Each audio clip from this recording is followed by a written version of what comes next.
Am I cut out to be an entrepreneur? It's not for everyone. And if it's not for you, the smartest thing you can do is kind of recognize that and maximize other areas of your life. Everyone we kind of look up to in the business world, your Bartletts, Hormozis, even to some of the more local legends as your Schrammers, your Benny Handlers, even your Jack Hendersons, to be fair. There's one common trait and they all... Sometimes that trauma is what fuels you. And even with us, the get up and go every day, that working class background, I think that's really powerful. I knew nothing about marketing. The amount that we know about marketing now is pretty decent because we've gone and learnt it. Mm-hmm. And you don't need to learn it all before you start. You learn it by doing a lot of the time. And then, okay, we fucked that up. Let's go and learn about that bit. And then you try more. I think most of it can be learned. We are so shit at this. Okay. Number one skill, if you're going to grow a business, is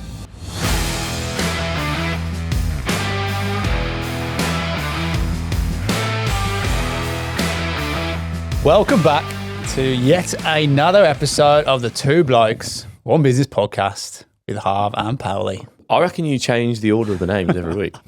I forget your names sometimes. Howley and Parv. Remember Irvin Prowley? Irvin Prowley, guys. They are dead. Actually, are they dead? They were pretty prominent at the back end of last calendar year, weren't they? Now they're dead. Yeah, we have really buried and screwed the coffin down. Have we told the world that we're not drinking yet this year? I don't think we have. Do you want to share? Do you want to share with the audience about what we're doing? So from Jan 2nd to the last working day. Actually, throughout this whole thing, I'm one day better than you. Oh, that's if you're starting on even keel. Jan 2nd to the last working day of the year, this year. So that could be. That's what I thought we agreed on. I'm going full year. What, till Jan 2nd? No, December 31st, because I started mine at midnight on Jan 1st. You're such a fucking knob. You knew that was agreed. Now you're trying to fucking mug me off in front of our listeners. What? Fuck, yeah. Don't care anyway. What did we agree? I thought we agreed to the last day of the year. What, last? Like working day of the year. Because then you're going to fully recoil and go full hammer. Well, potentially. Well, I reckon I might be a changed man. Yeah. Oh, so you want like last working? What's the last working day? Well, whenever we stop working. Are we still doing that 6 months off from July? So yeah, no drinking. It's going to be good. Like everyone we kind of look up to in the business world, even the top end, like your Bartletts and your Hormozis and everything else, even to some of the more local legends as your Schrammers, your Benny Handlers, even your Jack Hendersons, to be fair. Yeah. There's one common trait and they all gave up the piss. Yeah, we had this penny drop moment about a week or two ago, didn't we? We just like naturally got back into the pod world. I was like, mate, Williamson doesn't drink. Bartlett doesn't drink. Tony Robbins doesn't drink. Rick Roll hasn't drank for 25 years. Tom Holland, Spider-Man, doesn't drink. Now founded a multi-million dollar business off the back of that journey as well. Yeah, I was playing golf with Matty on the weekend and we're just talking about it. I was like, you don't really drink, do you? He's like, Mum, every now and then, like work Christmas party. I was like, yeah, but when you do drink at the work Christmas party, I'm like, you're not full hammer, like handbrake off. And he's like, nah. And he's like, I'll have a few. And he says he enjoys a good time, but he's like, I'll sneakily get on the waters at the end of the night. He's like, I'll get the water with the ice and the slice of limes. Yeah. People don't know I'm on the waters. And he's like, no, I'm just in recovery mode. He actually said he drank more in his NRL days. He said when he was playing, they were smashing it. You can see that though, that kind of culture and the change of environment. And obviously they're fit boys NRL, but it's a different type of fitness, isn't it? It's powerful, explosive, short and sharp, as opposed to AFL where you just run in fucking click after click. Yeah, that's it. Right, okay, let's put this one to bed. When I was doing my marathon training, like you get into the running world and you have like your lingo. And what can sometimes be referred to as a click is a kilometre. So I used to like, big run on a Sunday, got the nice runner's high, get on Instagram story, paid the man this morning, 30 clicks. I started getting really rogue with it. I was like, paid the man this morning, cash only, no FPOS. That's good. Have you ever paid the man? Currency exchange with the man. It was funny because then we started going, all right, how many clicks do I need to buy a house? Yeah, ever supportive mates as always. Lucky to have you and Andy. So no drinking. Last working day of the year. There is one small caveat, which I'm actually not even sure I'll follow through with as well. If England get to the World Cup final. You're just making this. Mate, we've agreed this together. You're trying to mug me off on the potty. genuinely on my life, Fucking I don't remember this I conversation. reckon you were pissed. That was the problem. I was about to say, the back end of last year was pretty heavy, so there are definitely things I've forgotten along the way. That is a caveat. I'm actually off to Machu Picchu as well in a few months. I don't reckon you are. I reckon I'm going. No, there's been a cool book next Wednesday. Yeah, let's talk about it. Oh, is it? Yeah. Oh, okay. I thought it was a crisis meeting. And maybe it is. I'm at the meeting yet. Yeah. And a couple of the boys, Sam and Jory, who are actually going on the pod soon. Keep your eyes out. They're going, oh, should we extend? Should we go to Colombia for a week? Oh, God, boys, that's not for me. That was Prowley. That was last year. This is Prowley, mate. He's not doing that. Fucking nutters. Fucking how good is that? Machu Picchu. So our caveat, England World Cup final. Well, that's what I thought we agreed, mate. Now I feel like you're trying to mug me off. I don't agree doing that. The way my brain works, I don't think I could drink on that day. Why? I think I'd have failed myself. A head noise? Oh, let's not do it. I've actually been kind of having that over the last few weeks, and I'm going, no, I'd rather just not and just have a belt of a day and then be done. Because the reason I'm doing it is I've done 6-7 month stints, but I've never done a year. Yeah. And I feel like that wouldn't be a year. That'd be 2 6 months. And if we drank on the World Cup final and England won it, there'd probably be 3 days between that. Counts as one drink now, I think. But anyway, that's big changes for us. And even now, like, I've actually just fucked my back again. But before that, I was in an awesome routine with the gym. Diet was on point. And we just bought some drink called Days, Dayse, which is a big Harvard Riv recommendation from Woodford. We're going to get these guys as a sponsor for the pod. Gosh. I'll get onto that. All right, clip that up, send it to them. All right, give me a big spiel then. So say they're going to click into this, right? They're going to go, okay, well, what are you going to say about us as a business? Yeah, so what inspired me? So what inspired me most about their story? So there is 3 people that own the business. They're all based down in Byron, I believe. They were trying to find a substitute. Like, they're very active people. Like, they have a love for life. Like, you know, in Australia, a lot of people do. But they were fed up of going out, socialising, feeling like the social pressure to drink, but also having to drink to feel like you can fully release and kind of turn off that human brain. And they were sick of the hangovers in the morning. So they were like, yes, 0 alcohol beers are getting really, really, really good, and some of them taste great, but you still don't get that buzz. So they've created a what they're calling a functional spritz. I don't work for them, by the way. I'm trying to get them on side, remember? It's almost like a seltzer blend, but they have different, a few different ones. So one of them is the Awaken, which is like a grapefruit gin style spritz. All of their range are infused with adaptogens and nootropics. So they are strains of mushrooms, for those of you who don't know what they are. And effectively, it creates just that bit of a buzz. I've done magic mushrooms before, like psychedelics, and you kind of, the buzz that these drinks give you, it's a cross between like having a tiny, tiny amount of magic mushrooms, like almost as if you're microdosing, but also a mix between that and kind of feeling a bit tipsy. I came across them at Woodford. Well, I saw them on Instagram before. I came across them at Woodford, and I was like, I'm going to try it. So I got a 4-pack on a day that I didn't drink or anything like that. And I had 4, and I was like, I am cooking here. Like, it was good fun. So yeah, I thought, why not? I got another pack to go to Youngblood the other night. Oh, did you? Yeah, they didn't have the Awaken ones, so I had the ginger. It was like ginger and whiskey, and I shit you not, it tastes like a CC and dry without the real sugary side of it. But this is what baffles me, because you know with beer, the difference between real beer and non-alc beer is that kickback of the alcohol. Yeah. These had that kickback as if you were drinking real whiskey. Shit. And I was like, oh my God. So the idea is different flavours kind of have different effects, right? Yeah, so that was actually a calming one. Nice. And then I believe there's another one. There's a third in the range. Feel calm? Yeah, I'd say I did. It just felt nice and chilled out. Yeah. Like that one's to reduce anxiety. But long story short, like it gave me a bit of an epiphany. I was like, I think I could drop drinking because they gave such a good buzz. And it wasn't like when you do mushrooms, it's quite, depending on the amount you do, it's quite trippy. You're not really out socializing. That was that middle ground. And I was like, I tell you what, it could be the magic, not mushroom, but like the magic cure of like, I could drink these. That middle ground. I ordered 70 of the buggers because we're going camping this weekend. And I had one. I probably one in the Arva. I was pretty tired. Didn't eat loads. I was could have done with another iced latte. Had one of those and I dialed in for a good couple of hours. I was bang on it. Yeah, there's two uses to them. I think there's like you have 4 or 5 and it kind of gives you that buzz of like going out. But they do recommend as well, like people who just want to increase their focus and function, people are drinking 1 a day in the morning. And I suppose it's almost like a mini microdose, which people that don't know about microdosing, you'd be surprised. Like all your Steve Jobs of the world, all those people, they'd be microdosing all the time. So yeah, sponsor us if you could. Fuck, actually, I reckon that would get them over the line. That was really good, mate. You seem very knowledgeable. Yeah, it's something I really looked into. As we all know, I'm 0 or a million, 100%. so I've gone down the rabbit hole. Yeah, they're real good. I love it. Mate, let's get into the meaty stuff. Oh yeah, that's not the pod. We want to talk today, and the headline we're going to go for is, am I cut out to be an entrepreneur? Yeah. Because it's not for everyone. No. And if it's not for you, the smartest thing you can do is kind of recognize that and maximize other areas of your life.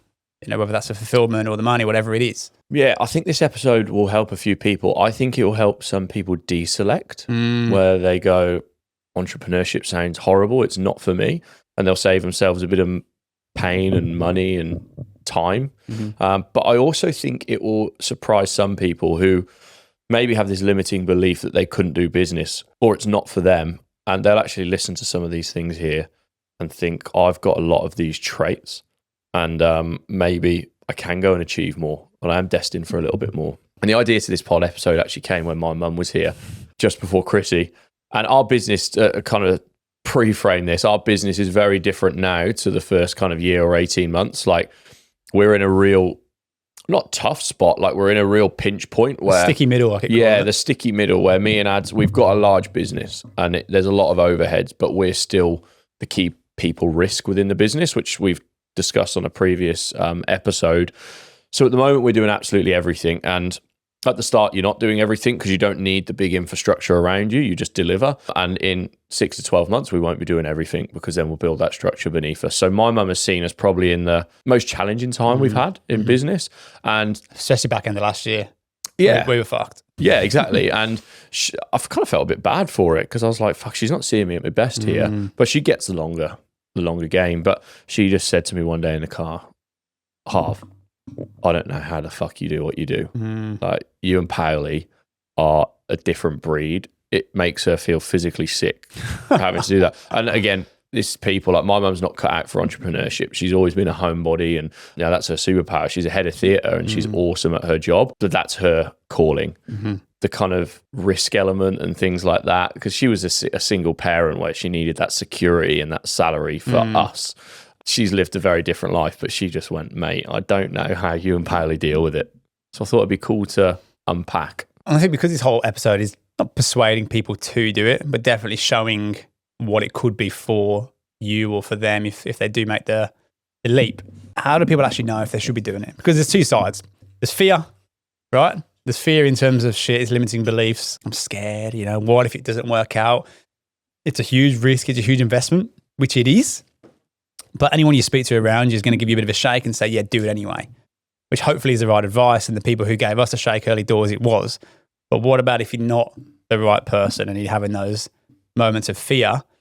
How do you choose between whether it's a sensible, actual, your body saying this is not for you, or is it just that rational, sensible brain, which you don't want to listen to? And you need to kind of push through that to get to the other side. So kicking us off, mate, why do people jump into entrepreneurship, business ownership, being self-employed? Like what is it they're trying to get that they haven't currently got? I think there's a lot of different things that it can give you when done right. I think the overarching one of what's the first mover that causes people to make that change, I think is just unfulfillment.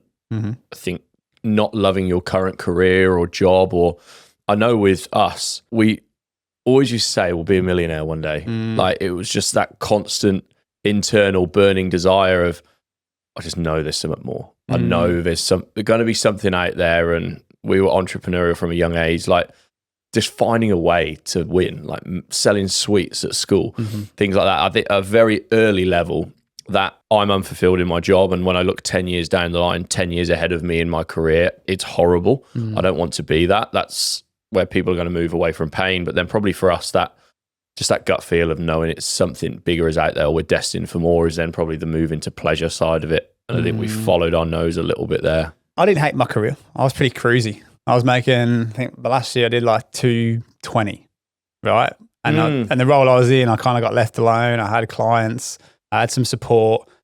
I was pretty sweet, which is a dangerous place to be.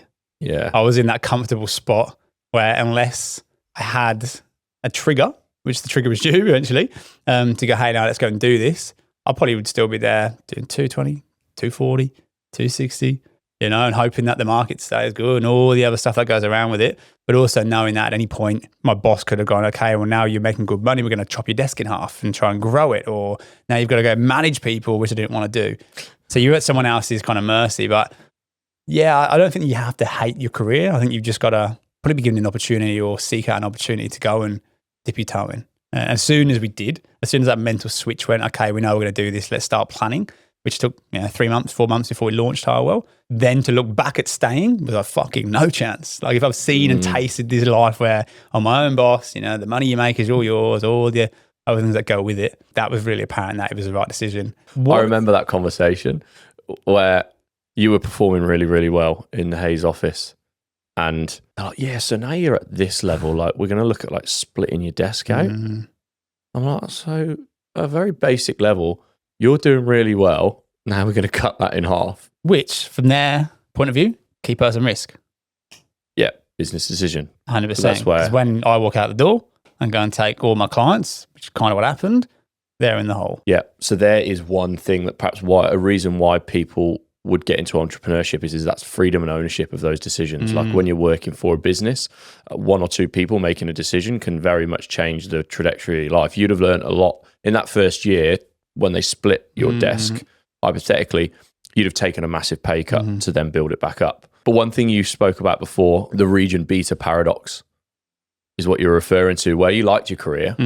Like it was good, it was cruisy. So you probably describe it as a 6 out of 10. And that's the region beta paradox, where your work life is a 6 out of 10, your relationships are 6 out of 10, which is okay. Yeah. It's just okay. It's easy enough to stay in that relationship, but you don't realize it's not a healthy relationship, but it's not so bad that you want to change. So that region beta paradox is the most dangerous place for people to be in any aspect of their life, their health, their fitness, their relationship, their work career.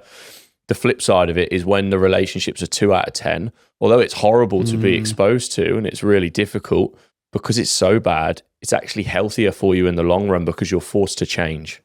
Whether that be therapy and it turns it around, or whether that be actually exiting the relationship or the career, whatever it might be, it's actually healthier. So that's probably one for people to self-reflect. Am I potentially stuck in the region beta paradox where it's just okay, but it's not great or bad at each end of the spectrum? I don't think I had this clarity of thought there, but 220, awesome. I would have been 26, 27. 220K is what you're referring to as your 100% for a kid with no degree, come over here, didn't know anyone. Right? That's awesome. Not bad. But in 5 years' time, it would have been 260. 5 years after that, it might have been 280. Because of the structure of being a business, you're never going to go and earn 700, 800, grand a year in a business unless you're in a crazy role. You got equity and partner profit share. And we know that that's good money now, but that was good money for you at the time, but that wasn't enough money to go and build a massive portfolio of investments or assets that are earning money for you on the side. And that's what we've learned a lot more about now, of what do we do with the money Harwell makes. And it's building that generational wealth or that passive income. That's what this has unlocked potentially for us, which a career earning great money in a big agency or working for someone else is not a bad life. But it's enough money to live comfortably and really, really happy, but it's just not enough to go and have that capital effectively to invest. People say about us playing footy, they're like, oh, are you gutted you didn't make it as a pro? I was like, actually, no, because the level I would have potentially made it at might have been a number one eventually in the National League. Now, I look at the number ones in the National League, they were earning £800 a week. So I would have been a full-time footballer, but at 35, when I wasn't good enough anymore, I wouldn't have earned enough money along the way to finish and stop working, and I'd have had no career or profession or qualifications. So I'd have been 35 in the job centre at apprentice roles. Wow. It's kind of similar to that. It was enough to live and live well, but not enough that it's your forever thing. Yeah. And it always relies on you being the one driving it, doing the sales, doing the billing, as opposed to building the business. What else? So financially, that's the idea, right? No one starts a business to lose money, for sure. And the idea is you can make good money along the way, potentially sell, if that's the kind of business model you've got as well. I think purpose is a massive one.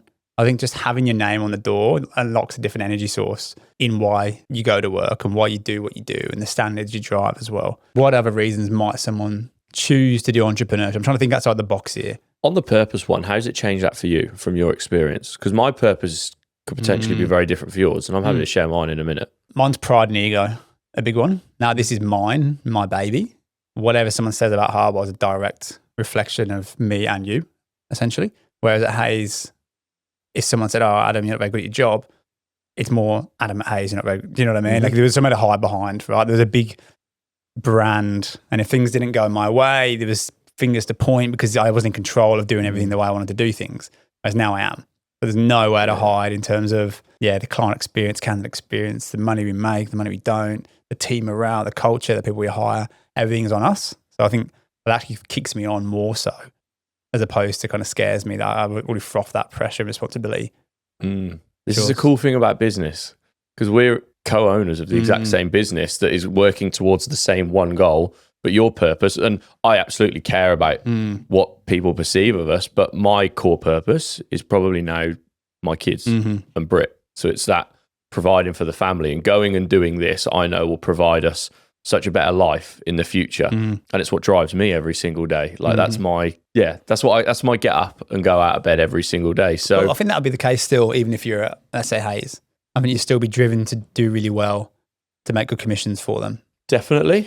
But I think the chance to do it, or the chance to double or triple my income, when it's not just for me to go and spend on clothes or get pissed on a weekend or go on holidays, when it's to give my kids a much better life and better experiences, that push is a lot stronger when it's for someone else and for you. But this is why I love business, because in the exact same business, you have the freedom of Ads' core purpose is very different to my core purpose.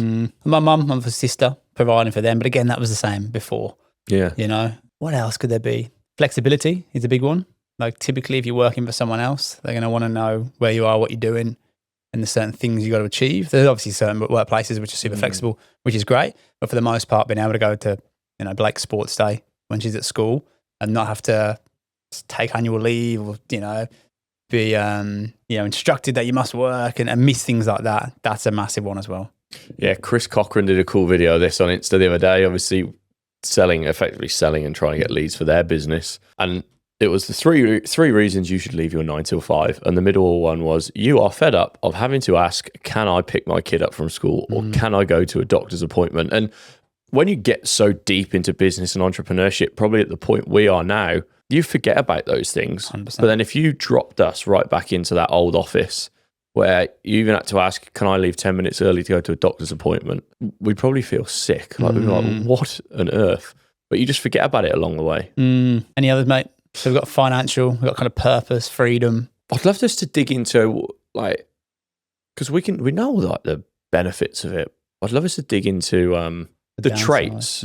Or the traits. If someone that's listening to this is in a job now thinking, am I cut out for business? What are the traits that we can share with them that will mean that they're successful in business or entrepreneurship that they might not know are directly applicable to that? What comes to mind?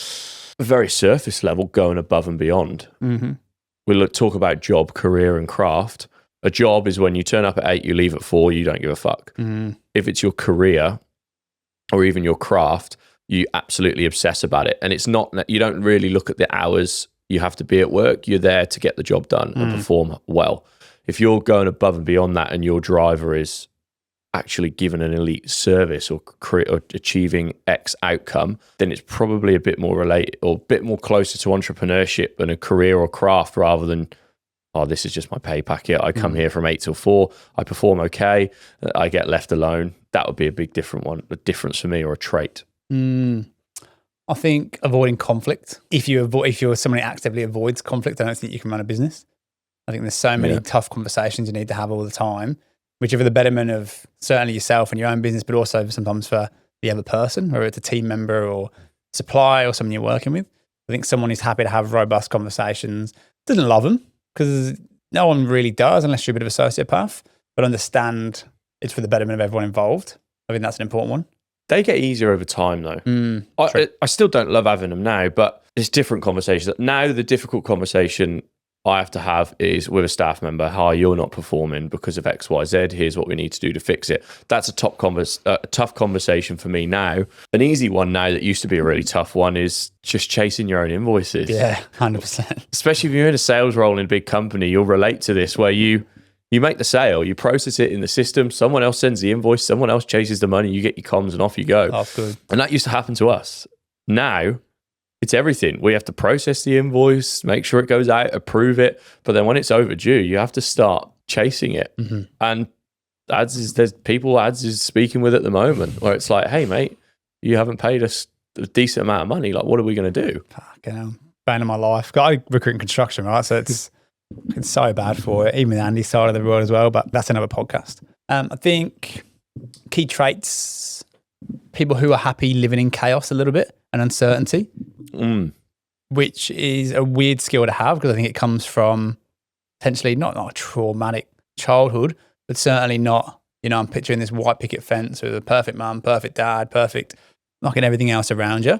You're probably a bit sheltered then, which is awesome if you can get it. For most people in the world, that's not always the case. So I think you get used to just kind of playing within the chaos and operating within it, which business is. Like you can plan and you can put structure in, you can do all these things to try and make things predictable. Bang, phone rings, they go out the window, new priority. So you've got to be adaptable and able to move on the fly and not get too romantic with, but this was the plan.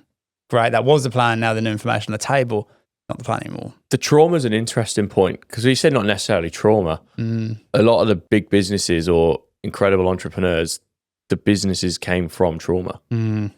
Like we had Chris on recently.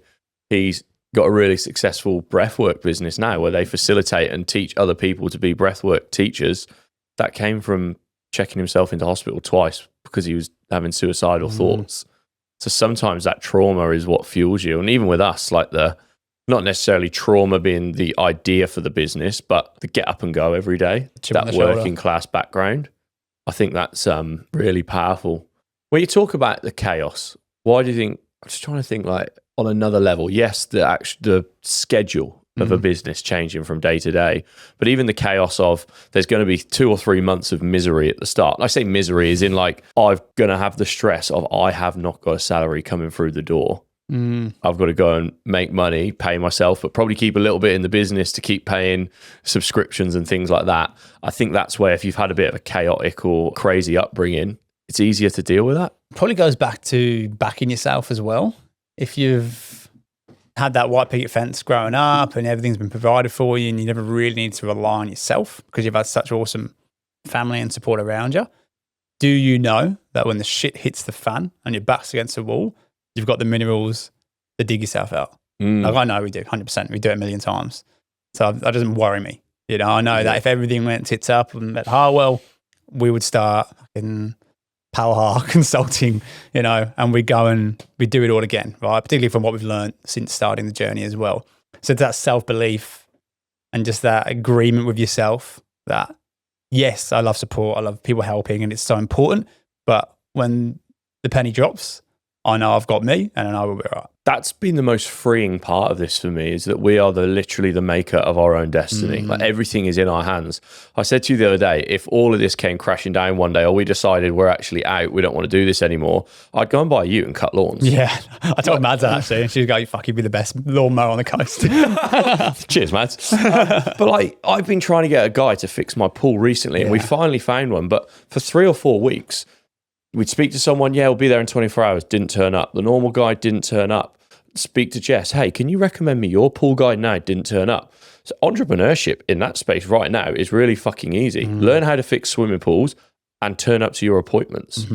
That's not difficult, but both of those things are in your own hands. Like, it's honestly easy. It's so easy. And then probably, this is a good one actually, you want flexibility but not responsibility. Because at the start, everything is your responsibility.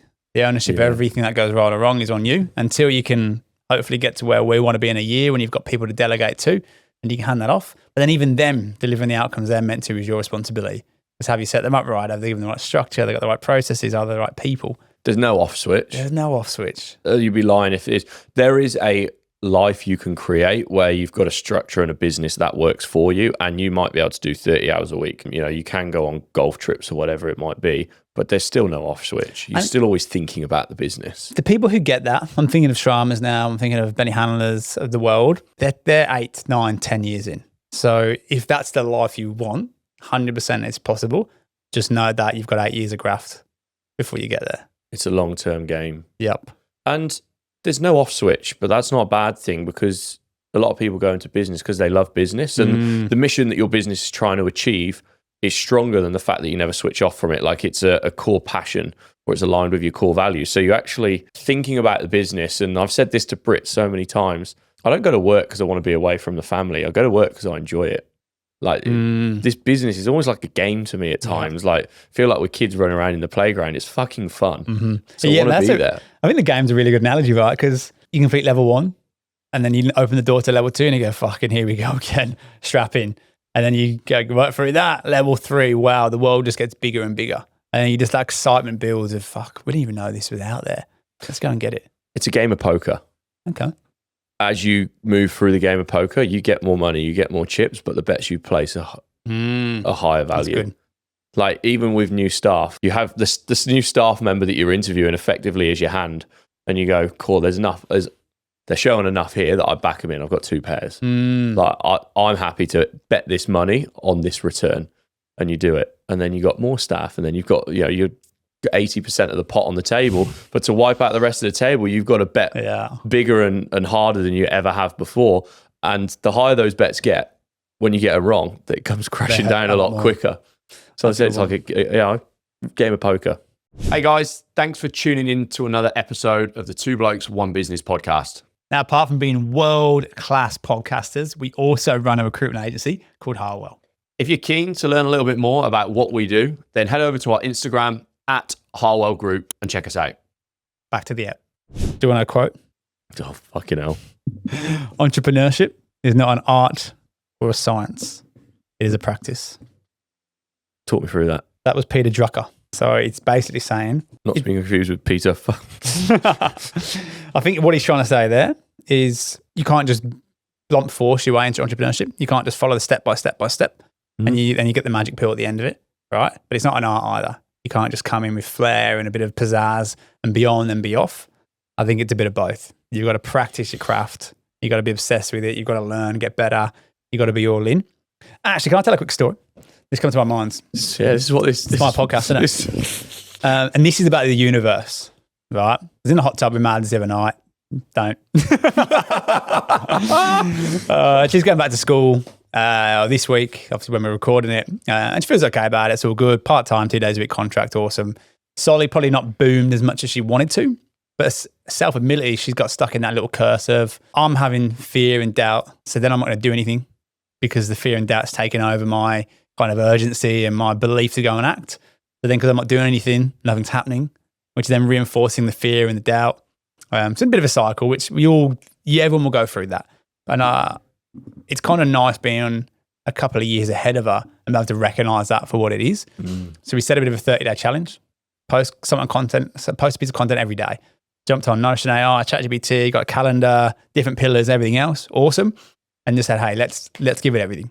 Like, let's give it absolutely everything. Even that Hormozi you're on, right? Let's do so much work that is unreasonable that this business is not going to work. That's a really easy one in life, isn't it? I love it. And then yesterday, actually trying to message markets and stuff and all good. Yesterday she gets one, hey, we've got a spot at Hotter Markets on Sunday. Do you want it? Out the blue. Shit. Yeah. So Universe has gone, hey, here you go. And she's like, oh, we're going camping. What do you think? And I've gone, this is the moment. This is business. This is it. Yeah. This could be the thing that pumps Solly or gives it the kick up, like the leg up that then it goes and booms to give up one morning of camping. And part of the conversation in the hot tub was like, it's that motivation be discipline thing. There's so much stuff that we do in Harwell and whatever we do. The timing's probably not great. You know, I actually would love to be on the beach today. I think the surf's good. Unfortunately, I can't. So she's like, oh, we're going camping though. There is another one in March. And I'm going, where's your discipline? Like, this is what it's about. We've literally just asked the world for this. And now we've got an opportunity in our hands. If we don't do this, we're getting fuck all from the universe moving forwards. Yeah. So yeah, Hotter Markets Sunday morning. Andy Rue is going to come with. I called him up and said, mate, I need you. Just for him and Mads, just for the energy wise. You know what I mean? Getting people in, chirps in, riz in. It'd be like EastEnders, you know, who's it, Alfie Moon? Yeah. Got them like, all right, come and get your bloody camp chairs. That's really good. Really cool. But again, just being able to talk it through with someone, going through that horrible cycle of, doubt. Nah, let's take action, which she did. She's been all over it, smashing out the content, getting it sorted, and then bang, email, hey, got a spot opened up on Sunday, do you want it? That doesn't happen in my world, and this is full of shit probably. In my brain, that only happens because we decided to go full hammer 2 days before. 100%. I learned a really cool framework that is literally that in a nutshell last week. It's called the PARB framework. Okay. PARB. Who told us this? The COS. Okay, yeah, cool. So effectively it's in a square. Yeah. Like the square's facing me, so you're going to be a bit backwards. P is potential. Mm-hmm. A is action. R is results. Mm-hmm. B is belief. So you start at P, potential. And what do you think your potential is? Do you think Solly's going to sell 10 chairs and fail? Or is Solly going to sell 10 million chairs and be the leading fucking chair specialist? Whatever Matt's messaging is. Because she believes that's her potential, the action that will follow that is going to be vastly different to that kind of feared belief thing of, oh, this is going to fail, to I'm going to be the fucking best chair brand in the world. And then off the back of that action, you're going to get a result. Now, normally when you believe your potential is higher and you take more action because of that, your result, even if it's not the best chair in the world, is going to be a lot better than the initial result. So then that causes belief. And you go, I've had a good result from the action I've done because of the potential. Now I actually believe my potential is bigger. I'm going to be the fucking best chair in the universe. Yeah. Not the other planets as well. Yeah, fuck them. But to get there, I've got to do way more things. Yeah. So I'm going to do more action and then I get a best result. And then my belief goes higher. I'm going to be the best chair in the Milky Way. It just keeps going round. I get it. On that positive side, it's very good, but it also works the same the other way. Okay, this business is going to fail. Oh, because it's going to fail, I'm not actually going to do that much.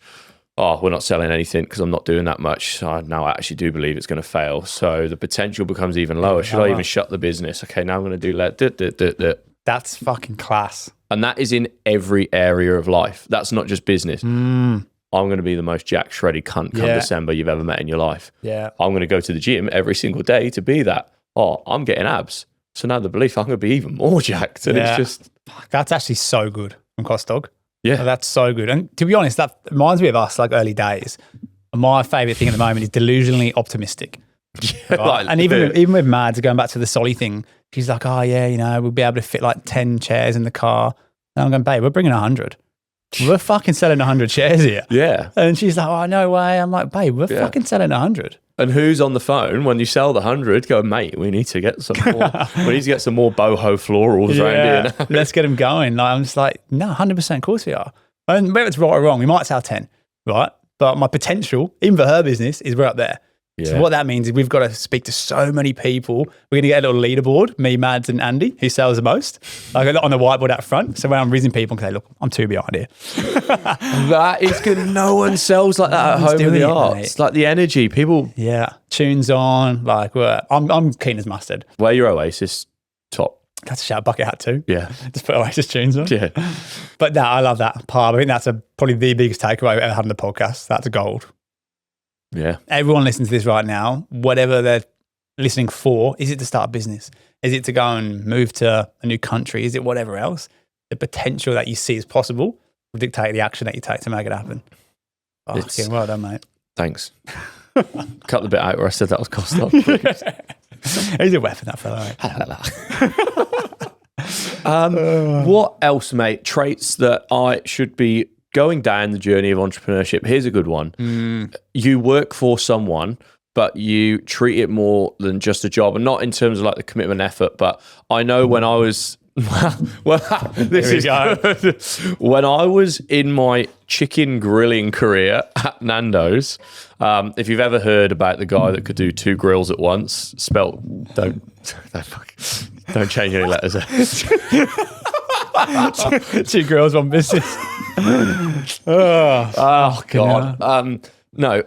Oh yeah, I was the guy that can do 2 grills at once. Yeah, you're looking at him. Yeah, but I was just always, multinational company.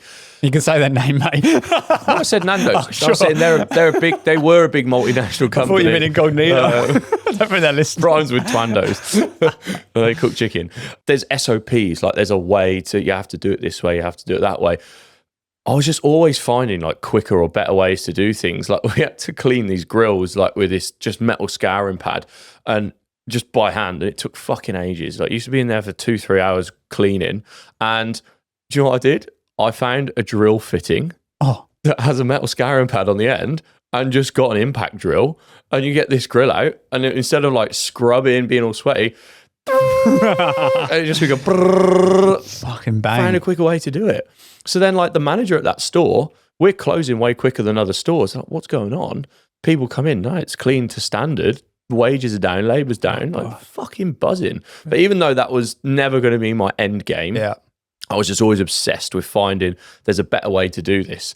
So the reason I share that story, if you're in a business, in a profession, and you're trying to find a better way to do this, well, when you go and do it for yourself, self-employed or build a business, that is literally the game every single day. How can I find a better way to service my end user and make it more efficient? That's gold. I love that story.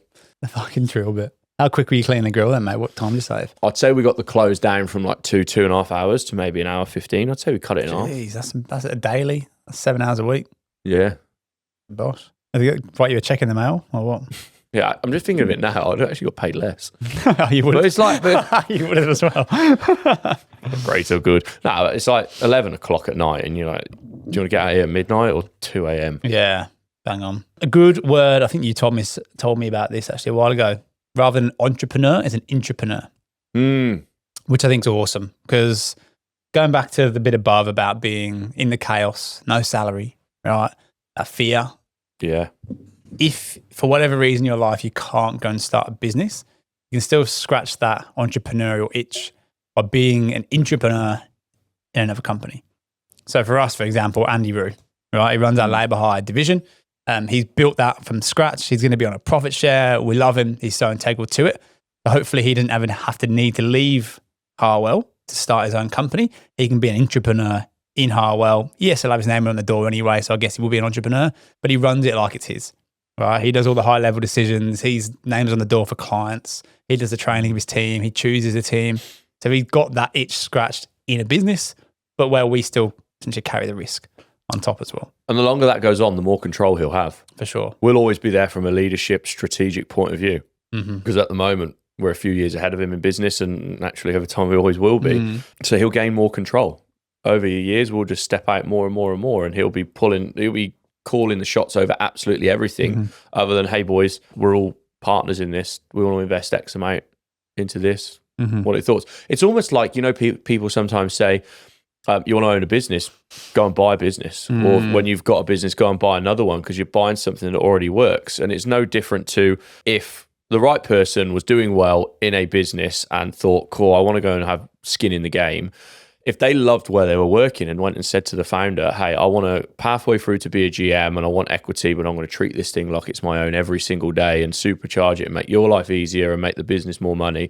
I don't think there's many founders in the world, if you're the right person for that, will say, fuck off, get out my office. In that way. Best conversation I ever have. Yeah, look, sweet, let's do it. Yeah, I actually had a chat yesterday with a client, would you believe it? Client-side project management firm. Smallest team, had a team of 5, a couple of resignations, have killed him, and he's going through to hire another senior PM for him.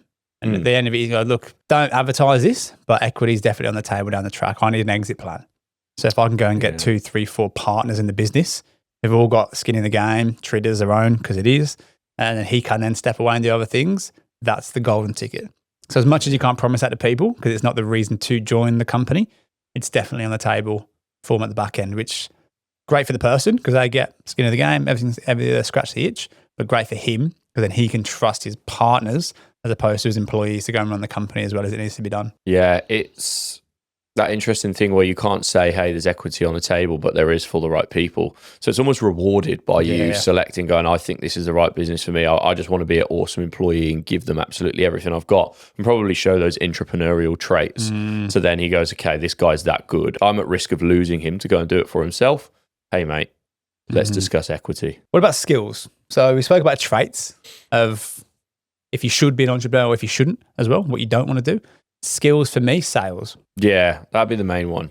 And not like you have to be an absolute sales whiz or be able to sell ice to Eskimos, anything like that, but just solution focused, happy to communicate, got the right intentions, want to speak to people, want to do a lot of activity as well.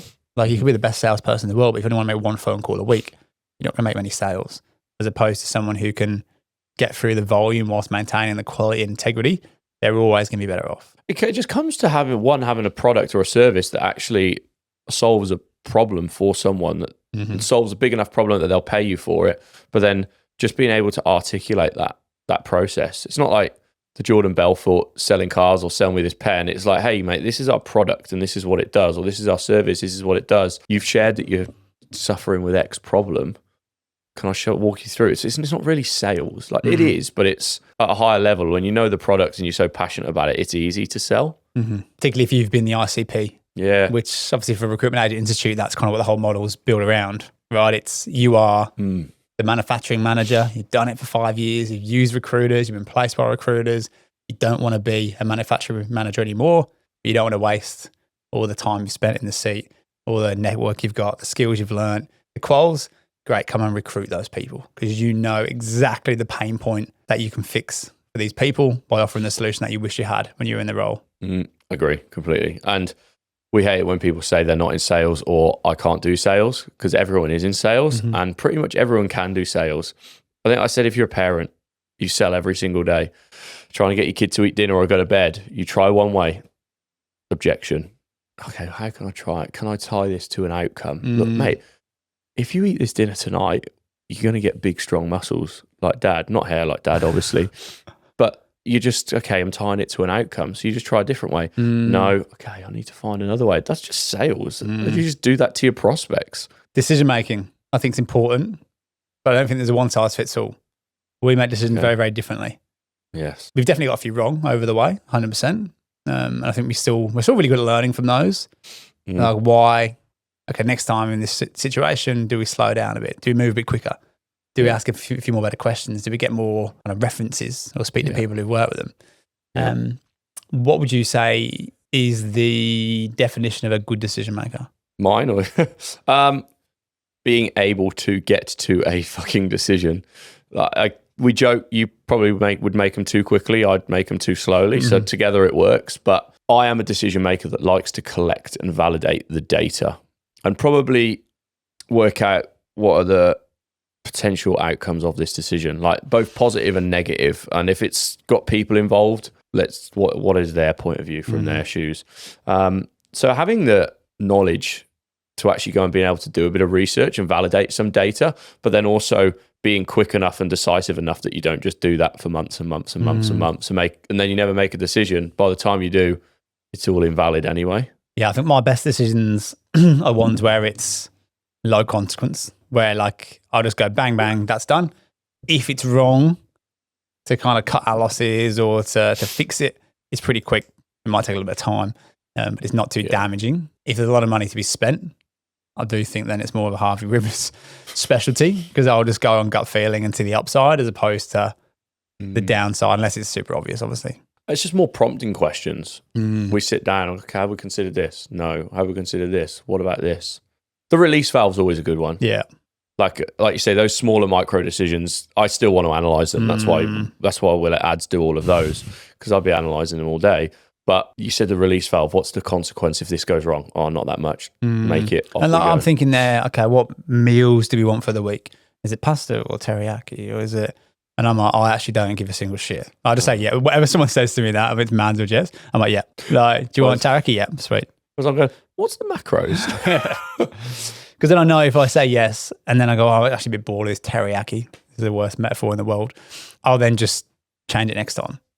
Like, I'm happy to cop that because it doesn't really faze me too much. Yeah, exactly right. But if it's investing in a massive system, it might be 50 grand a year. Yeah. The bad thing is it's a crap system. You've pulled the wrong trigger and then we lose 50 grand. So that's where we both sit down and work through it a bit more.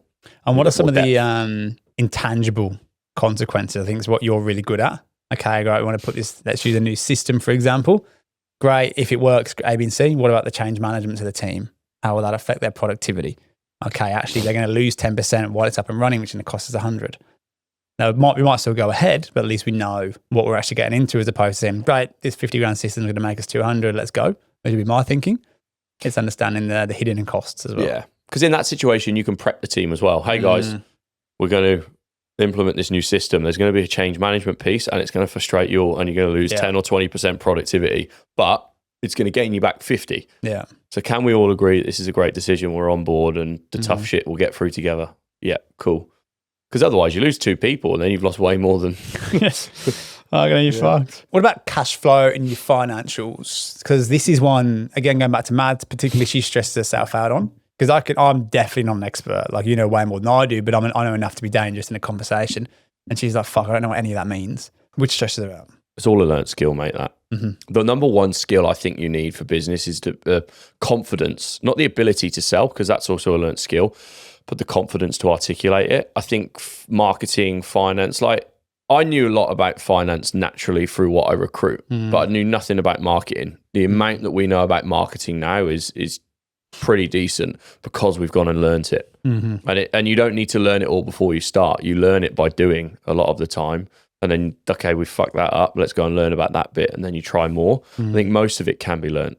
It wouldn't take long for Mads to jump online and find some videos about explaining cash flow or things like that and then being able to learn it. Goes back to that confidence as well, though, isn't it? It's the part, right? Her potential, she probably doesn't think she can learn that much. So she doesn't really take much action to go and learn it, which then reinforces the belief, or the result, is that she doesn't know much, and that backs up her belief, which diminishes it. That's so good, mate, that part. I'm a massive fan of that. The funny thing with business as well, though, you need to know enough, but not too much, because if you're thinking very long-term in business, you need to know enough about cash flow to get your business to a point where you've got enough cash flow to invest in a head of finance that then deals with all the cash flow. 100%. So it's that fucking full circle moment where you need to know it to get you there to then offload it. You bang on. Who, not how. Yeah. Fuck. We are so shit at this. Okay. Number one skill, if you're going to grow a business, is fucking being able to find the right people. Fuck. Well, yes and no. I think in my head, to be honest, I'm thinking of one-man bands. Yeah. I'm not really thinking of, because that comes afterwards. Like, we didn't start out to have a 10-person business like we've got now. We did it just to me and you, rip a few deals, make a bit of cash, and get a good suntan. Didn't work out, unfortunately. And fucking stressed and pale. And bold. A good one, I think, mate, last topic to finish on would be what makes a good entrepreneur, what they're doing away from work. Okay, go on. Are you a high-performing person? Like, do you have that innate desire to be a high-performing person? I'll use an analogy or a story that Barrett shared with us, and it's slightly different because he was hiring for his own business, but he hires salespeople, so there's probably something in this. When someone has been a grand final captain or something like that, he's like, bang, you're in the door. He's like, because to lead a sports team into a grand final, whether you won or lost, you have a certain quality of perfecting a craft of your sport. Like, there's enough commitment there, and that feedback loop of the ability to be coached, learn, implement. Like, he's like, that's enough to go, you're going to be a good salesperson. So probably put that on steroids for entrepreneurship. Like, you were the grand final captain, but did you obsess about being the best captain in the country? Because I think if away from work, you're always learning, you've got your diet in check, you got your fitness in check, like all of those qualities or behaviors have a flow-on effect to being a high-performing person, which naturally you don't turn high performance on and off when you walk in through the door of your office. Like, it's a constant. We found that with some people in the past where you can't be sat at home just scrolling on TikTok and doing fuck all in the morning and then come and perform extremely high in a sales role. Like, you're sloppy. The old metaphor of football days was you train how you play. You can't fuck off training all week and then expect to turn it on Saturday and be the best player on the pitch. Exactly. You've got to have the standards even when no one's looking. Yeah. Even when it's hard, even when it's cold, even when it's raining outside, in the football metaphor. Yeah. Because that'll give you the best chance to go and do it on the Saturday. So you bang on. If your 9 to 5 is great at work, but your 5 to 9 is absolutely crap, there's no way that doesn't negatively impact the 9 to 5. Cool reflection that just thought of now. Our business trajectory, we've gone from a team, we had people in the business that used to maybe didn't lead that life away from work, and they would turn up late, leave early, and weren't performing because of it. The team we've got out there now, that do lead that life away from work, they're all here early, they stay late. And I don't mean like 3 hours early, stay 3 hours late, but they're all in here half an hour before they start so they can get ready, prepare for the day, get their coffee. And they are all here. If there's something that needs doing after they finish, they fucking stay and get it done. And those might, if it's half an hour each end of the day and that's 5 hours a week, I think working an extra 5 hours a week, just doing those high value things, it's like working an extra 1.5 months a year. Fuck. Which in recruitment, a good recruiter, that's the difference of 50, 60K. So if we're talking about time, talent, intensity, if you're working 40 hours and someone else is working 50 hours, even if you're slightly better at your job, they're going to beat you because they're doing more time. And if in those 50 hours compared to your 40, they're also working more intense and they're flat out for 50 hours and you're cruising at your 40, you're getting a couple of coffees and whatever you're doing, they're going to smash you. And then in terms of talent, if they're doing it 50 hours a week, plus they're working intense, plus they're actually doing self-development, looking at books, wanting to get better, you just can't compete. So those small little tweaks, the impact they have is huge. And particularly in this kind of world, the impact that makes on the bottom line in terms of their pocket is absolutely astronomical. Yeah, the 50 hour to 40 hour thing, the extra 10 hours a week. I did a LinkedIn post about this. Just an extra 10 hours a week based off a 48-week working year and then based off a 5-day work week for an extra 10 hours. If you work 50 hours, I work 40 hours for the whole year and we both take 4 weeks annual leave, you work 3 months longer than I do in that year. Jeez. Now, in our world where, say 50K a month, for example, one of our staff billing 50K a month, you get an extra 3 months. You bill an extra 150K a year. On our commission structure, that's probably puts an extra 50K back in their pocket. Now you look at that over 5 years, that's 500K over 5 years, just for an extra 10 hours a week. So the small margins stack up massively over time. I love this stuff, eh? You want another quote? Yeah, go on, give it to me. Oh shit, let me find it. Growth happens when you start doing the things you're not qualified to do. Like that. Yep. And another one I heard the other day, and this one's not written down, so I'm definitely going to fuck this up. I think it's Chris Williamson one. It's something like learning happens on the edge. I like that. So not when you're doing what you can already do, but when you're just pushing yourself that a little bit further, that's where the learning happens, the growth happens, the magic happens. And then after you push that a little bit further, that's then your norm. So then you push the edges again and again and again. And that's where the progression is. I like that one because it's to go and be an entrepreneur or go on the path where you don't have to make a massive life-changing difference in your everyday life. You just got to go and try and be a bit better at everything. Just where that line where you feel comfortable at the edge, just go and sit in the uncomfortable part of a few areas of your life. And if you can do that consistently over a period of time, the difference is astronomical when you look back, isn't it? Mate, it is. I've really enjoyed that one. It's good. Am I cut out to be an entrepreneur? I'd love to know if people are sat there going, fucking no, or this has gone, yeah, actually everything you've spoke about has lit the fire in the belly. Or even if they've got any questions that have come to mind, fire them in. And you can get 2 answers. You can get one from each because as we found out, we do things very differently. Yeah. And there might be people sat there listening going, you're fucking idiots, shut up. If you are, don't write in. And we are now going to shut up. See you next week. See ya. Hey guys, it's Jake and Lockie from Naturally Cooked Sunscreen, and we are pumped to be sponsoring the Two Blokes, One Business podcast. We're on a mission to foster a generation of Australians who take sun safety more seriously and encourage it amongst their mates. You can find us at naturallycooked.com.au or follow us at Naturally Cooked Sunscreen.